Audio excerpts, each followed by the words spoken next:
Hello, I'm Ben Norton from the Real News Network, and I'm with Paul Jay, who is the founder and senior editor of the Real News Network. We're going to talk about the special relationship between the United States and Saudi Arabia, what is behind it, and who benefits from it. And specifically, we're going to look at the new Saudi Crown Prince, Mohammed bin Salman, who has been accused of executing, essentially in a gruesome manner, this Washington Post columnist, Khashoggi, and we're going to talk about the global repercussions of this and the Trump administration's response.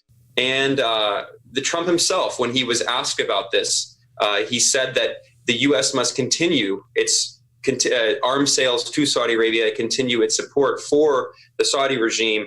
And specifically, he pointed out that he has signed $110 billion worth of arms sales with Saudi Arabia.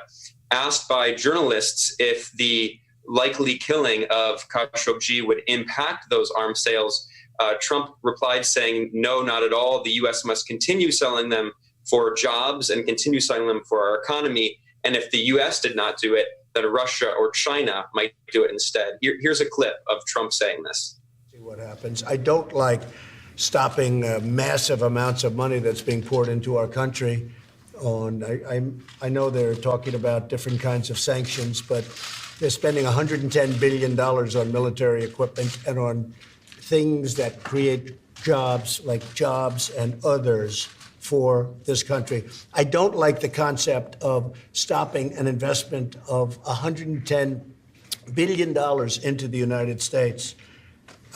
Because you know what they're going to do? They're going to take that money and spend it in Russia or China or someplace else. So I think there are other ways. If it turns out to be as bad as it might be, there are certainly other ways of handling the situation. But I will tell you up front right now, and I'll say it in front of senators, they're spending $110 billion purchasing military equipment and other things. If we don't sell it to them, they'll say, well, thank you very much. We'll buy it from Russia, or thank you very much. We'll buy it from China. That doesn't help us, not when it comes to jobs and not when it comes to our companies losing out on that work.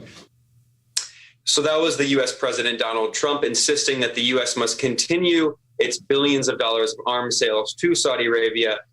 Some fact checkers and journalists have called into question the specific $110 billion figure. But regardless, we're talking about huge sums of money that are potentially coming into the U.S. economy. Paul, what do you say to this argument that the U.S. must continue doing these arms sales to Saudi Arabia because it's a key part of the U.S. economy that creates jobs? Well, this kind of is a core question. Who benefits not just from the relationship between U.S. and Saudi Arabia, because to look at that relationship, you have to step back. Who in the United States benefits from America playing the role of asserting global hegemony? If you're going to be the big power around the whole globe, that means you got to region by region control each region. And of course, regions that have oil are even more important. And this goes in a second. I'll talk a little bit about the roots of this.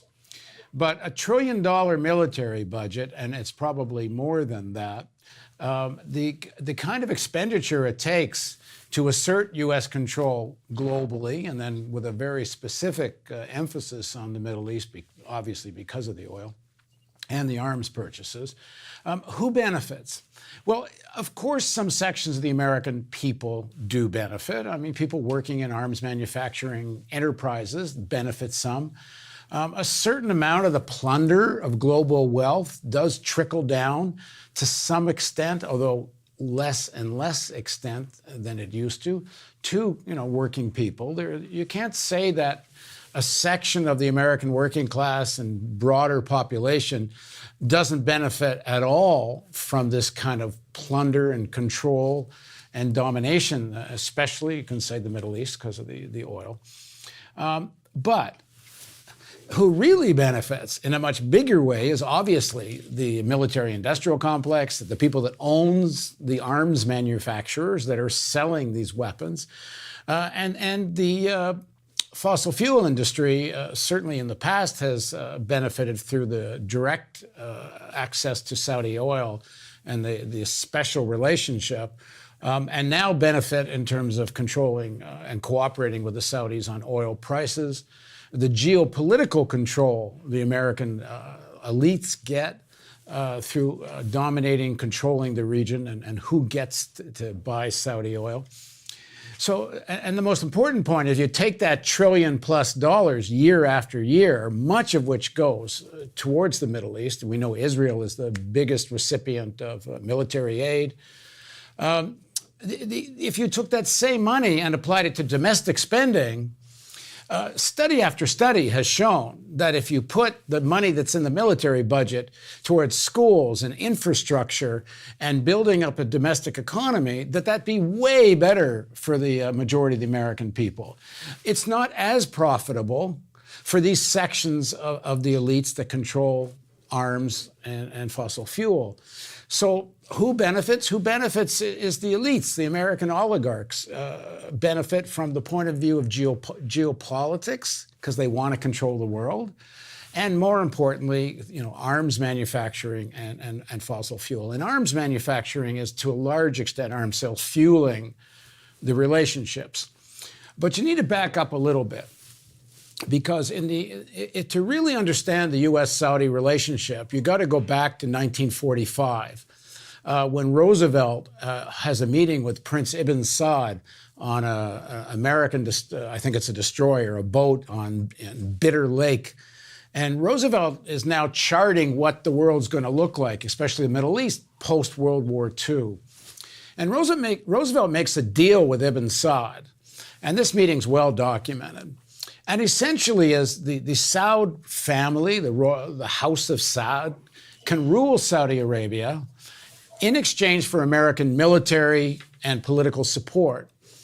And the deal is the Saud family has to serve American interests. Now, understand, by the end of World War II, it's clear direct colonialism just isn't going to work anymore. The United States can't just rule Saudi Arabia directly, nor anywhere else. The British Empire had fallen apart, was going to continue to fall apart. The French, the Belgians. It was clear that the direct ownership of countries in Asia, Africa, and Latin America was just too expensive, and you were constantly dealing with rebellion and people organizing revolutions and national liberation struggles. So you need elites in these countries to rule on the empire's behalf. And Roosevelt constructs this.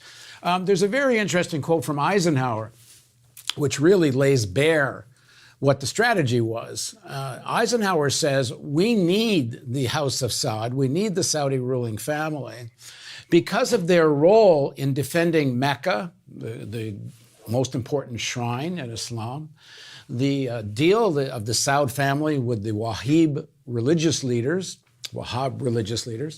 and that the Saudi royal family will assert their religious ideological leadership throughout the region to do what? To oppose nationalism. For example, in all across the Middle East, there was an upsurge of national liberation, people saying, listen, these oil resources should belong to the people of the region, not just to serve the U.S. and the West. To oppose, Eisenhower says, there's a direct quote, he says, oppose nationalism, oppose, of course, the real enemy, socialism, and that doesn't mean the Soviet Union. That means peoples aspiring for independence and socialism in their own countries. And 3, Nasserism. And the rise of Nasser as the leader of Egypt in post-World War II and into the 50s and into the 60s. Nasser represented a quasi kind of socialism, but mostly a nationalist who wasn't going to simply be a new neo-colony of the United States and was also playing the Soviet Union and the Americans off against each other. So the Sauds were going to play this role to help manage the region on behalf of the empire. And you can see this in more modern times very directly with what happened in Afghanistan, where the United States, wanted to draw the Russians, the Soviet Union, into kind of an endless war in Afghanistan. A communist party, Afghan Communist Party government comes to power in Afghanistan. And the Americans start arming a jihadist movement from the rural Afghanistan who were opposed to educating women and schools and such. And who is behind the scenes pulling the strings together with the United States and the CIA?